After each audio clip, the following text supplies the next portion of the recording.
আসসালামু আলাইকুম এভরিওয়ান। কেমন আছেন আপনারা সবাই? আশা করি আল্লাহর রহমতে আপনারা সবাই খুব ভালো আছেন এবং সুস্থ আছেন। আমরাও ভালো আছি আলহামদুলিল্লাহ।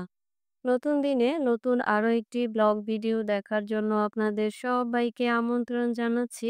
আশা করি আমার আজকের ভিডিওটিও আপনাদের খুব ভালো লাগবে এবং কিছুটা হলেও উপকারে আসবে। সংসার জীবনে এসে টাকা পয়সা জমানোর ক্ষেত্রে আমি একটা কথা সবসময় বিশ্বাস করি। আর শুধু বিশ্বাসই করি না, আমি ওই কথাটাকে 100% বিশ্বাস করি। আর সেই কথাটা হলো, আজ আপনি টাকা সেভ করলে একদিন জমানো টাকাই আপনাকে সেভ করবে। যে কোনো মানুষের জীবনে যখন ভালো সময় আসে বা ভালো সময় থাকে, তখন দেখবেন যে ওই মানুষটির চারদিকে বন্ধু বান্ধবের কোনো অভাব থাকে না। শুধু বন্ধু-বান্ধবই না, এমনকি দূর সম্পর্কের যেসব আত্মীয়রা এতদিন দূরে ছিল, যখন টাকা-পয়সা থাকে বা হাতে টাকা-পয়সা আসে, তখন দেখবেন যে ওইসব আত্মীয়রা একেবারে কাছে চলে আসে। কারণ ভালো সময় মানেই হচ্ছে ভালো ইনকাম আর দুহাত উজাড় করে প্রত্যেকের জন্য খরচ করা।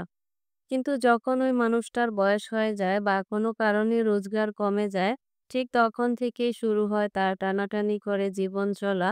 আর সময়গুলোও কিন্তু আস্তে আস্তে তার খারাপ হতে শুরু করে। তখন আর আপনার সেই মানুষটির হচ্ছে গিয়ে বন্ধু বান্ধবরা সুযোগ বুঝে আস্তে আস্তে দূরে সরে যেতে শুরু করে। আর শুধু বন্ধু বান্ধব বা দূরের আত্মীয়রাই যে দূরে চলে যায় তেমনটাই না। যখন ইনকাম কম থাকে বা হাতে বা পকেটে টাকা না থাকে, তখন দেখবেন যে আপনাদের বা ওই মানুষটির খুব কাছের মানুষগুলো কিন্তু আস্তে আস্তে দূরে সরে যায় এবং পর হতেও শুরু করে। একমাত্র সংসার জীবনে এসে একজন পুরুষের ভালো সময়ে হোক আর খারাপ সময়ে হোক, তার স্ত্রী কিন্তু তার পাশে থাকে। তাই শুধু যে স্বামীর রোজগার করে বলে স্বামী টাকা জমাবে তেমনটাই না। কারণ সব পুরুষরাই কিন্তু কম বেশি যোগ্যতা অনুযায়ী রোজগার করেই থাকে। কিন্তু অনেক পুরুষই আছে যারা রোজগার করে আর রোজগারের সব টাকাই কিন্তু খরচ করে ফেলে। কোনো টাকাই তারা জমা করতে পারে না বা তাদের পক্ষে কোনো টাকা জমা করা সম্ভব হয় না। আর স্বামীর রোজগারে যেহেতু স্ত্রীদের হক বা অধিকার অবশ্যই আছে, তাই একজন স্ত্রী তার স্বামীর রোজগার থেকেই বুদ্ধি করে আস্তে আস্তে সেখান থেকেই কিন্তু অল্প অল্প করে টাকা জমাতে পারে বা টাকা জমাতে হয়। সেজন্য স্ত্রীদেরকে একটু চালাক, একটু বুদ্ধি এবং একটু বেশি ধৈর্য ধারণের অধিকারী হতে হয় বা হতে হবে। স্বামীকে বুঝিয়ে শুনিয়ে ভবিষ্যতে যখন তাদের কোনো কাজ থাকবে না বা বয়স হয়ে যাবে, এছাড়া সন্তানদের লেখাপড়া করিয়ে সুন্দর ভবিষ্যতের কথা বলে প্রতি মাসে যেন আয় যতই কম হোক না কেন সেখান থেকেই কিছুটা খরচ কমিয়ে এনে অল্প অল্প করে টাকা জমানো উচিত, সেটাই স্বামীকে বুঝাতে হবে। কারণ জমানো টাকাই পৃথিবীতে একমাত্র সঙ্গী, যে কিনা বিনা স্বার্থে যেকোনো সময় যেকোনো মানুষের পাশে বন্ধু হিসেবে থেকে যায়। তো আমি আমার আগের কয়েকটা ভিডিওতে টাকা জমানোর সহজ এবং সাধারণ কিছু উপায় আপনাদের সাথে শেয়ার করেছিলাম। আমি আমার আজকের ভিডিওতেও আপনাদের সাথে টাকা জমানোর চমৎকার কিছু আইডিয়া বা চমৎকার কিছু উপায় শেয়ার করব। আর এই উপায়গুলো ফলো করলে খুব সহজে আপনারা আপনাদের আয় যতই কম হোক না কেন, প্রতি মাসে সেখান থেকে ৩, ৪ বা ৫,০০০ টাকা খুব সহজেই জমা করতে পারবেন। তো তার আগে বলে নিচ্ছি, আমার যেসব প্রিয় আপুরা আমার আগের ভিডিওগুলো দেখেছেন, লাইক করেছেন এবং অনেক সুন্দর সুন্দর কমেন্ট করেছেন এবং আমার চ্যানেলটিকে সাবস্ক্রাইব করে রেখেছেন, আপনাদের সবাইকে অসংখ্য অসংখ্য ধন্যবাদ জানিয়ে রাখলাম। আর এই মুহূর্তে যারা আমার ভিডিওটি দেখছেন কিন্তু একটি লাইক দিতে ভুলে গিয়েছেন, আপনাদের কাছে অনুরোধ রইল ভিডিওতে একটি লাইক দিবেন এবং আমার চ্যানেলটিকে সাবস্ক্রাইব করে আমার পাশেই থেকে যাবেন। এদিকে আপনাদের সাথে কথা বলার মাঝে আমি আমার সংসারের অনেকটাই গোছগাছের কাজ করে নিয়েছি।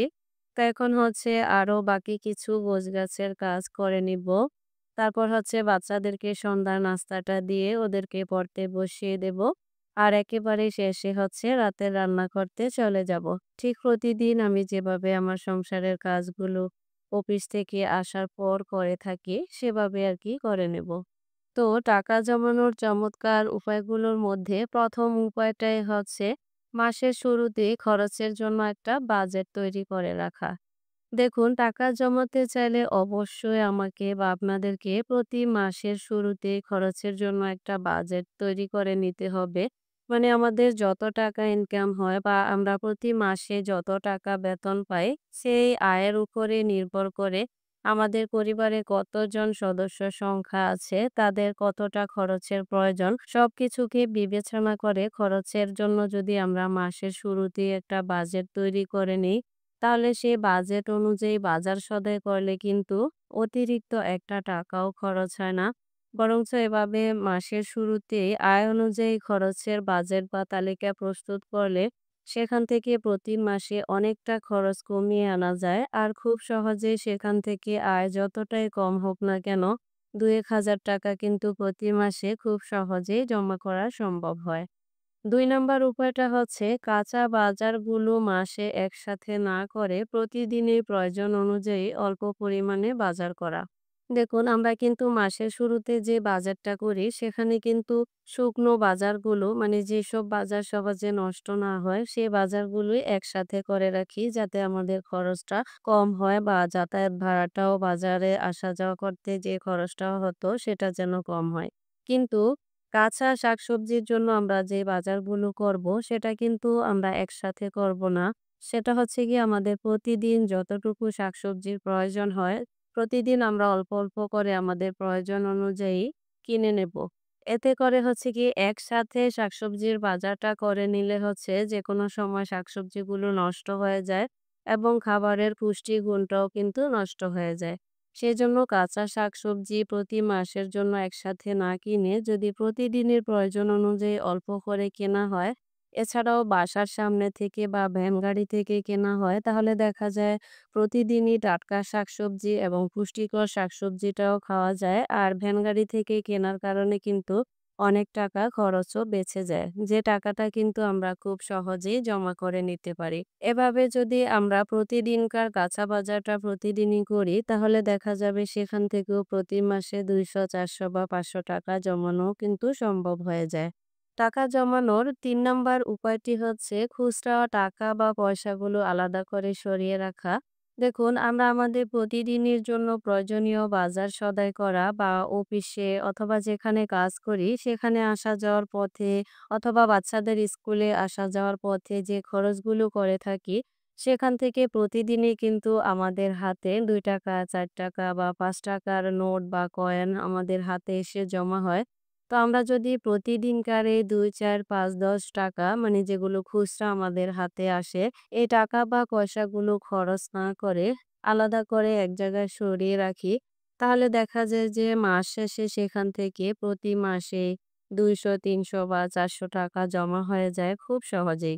তাই টাকা জমাতে চাইলে এই পদ্ধতিটিও কিন্তু আপনারা ফলো করতে পারেন। দেখবেন যে কোনোভাবেই যদি টাকা জমা না হয়, এভাবেও কিন্তু চাইলে আপনারা টাকা জমা করা শুরু করতে পারেন এবং প্রতি মাসে ২, ৪ বা ৳৫০০ জমা করতে পারেন। ৪ নম্বর টিপসটা হলো সপ্তাহে বা মাসে খরচবিহীন একটা দিন কাটানোর চেষ্টা করা।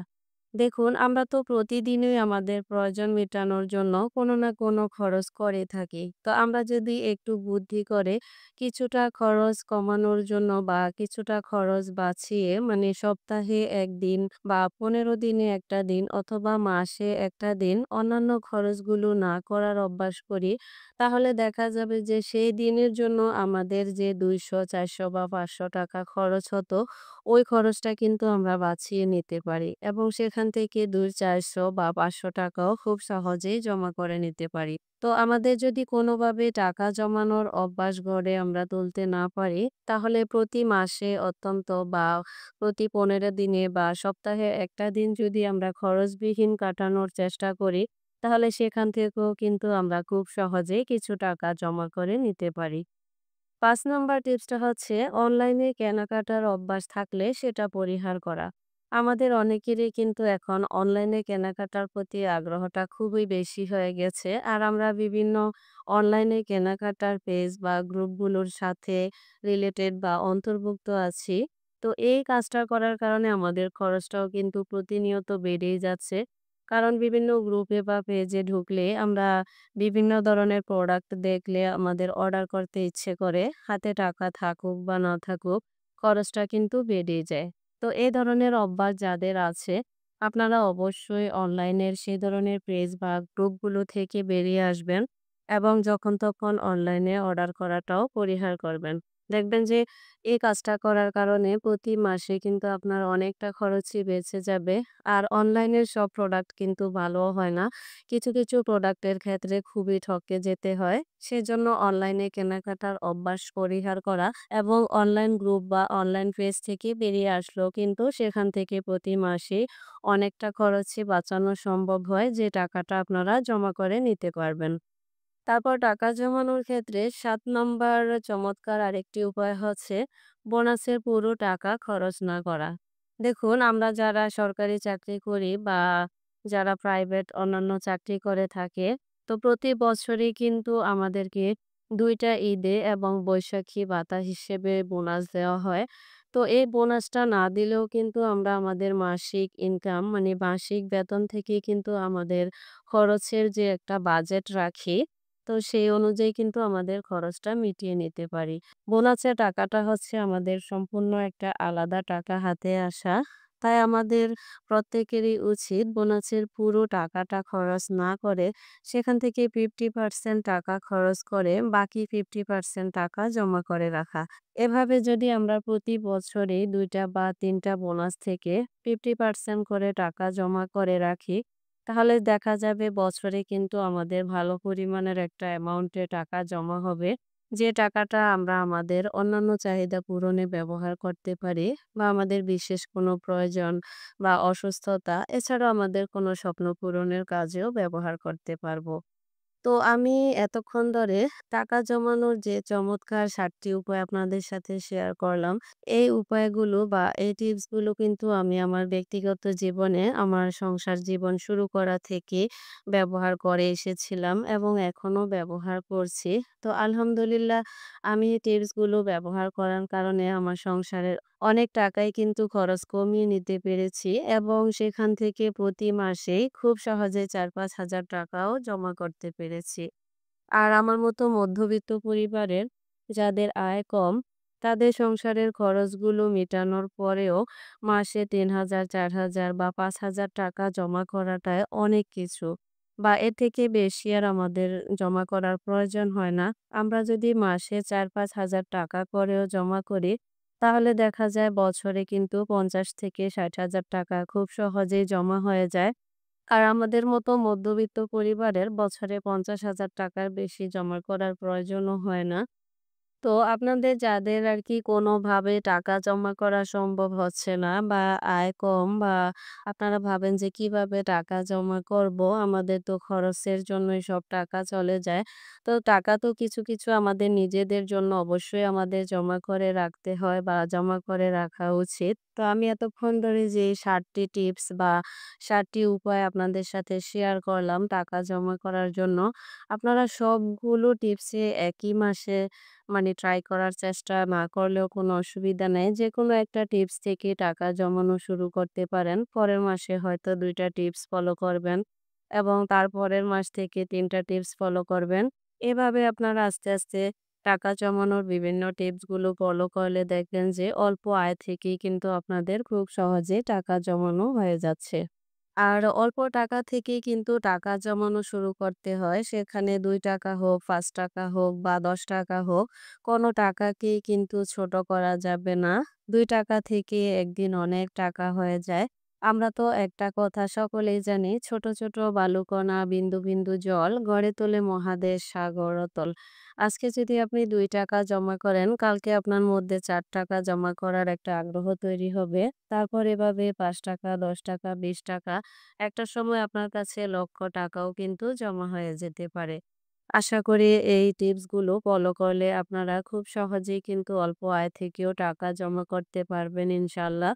আপনাদের সকলের সুস্বাস্থ্য এবং সুন্দর জীবন কামনা করে পরবর্তী ভিডিও দেখার আমন্ত্রণ জানিয়ে আজকের ভিডিওটি এখানেই শেষ করছি। আল্লাহ হাফেজ। আসসালামু আলাইকুম।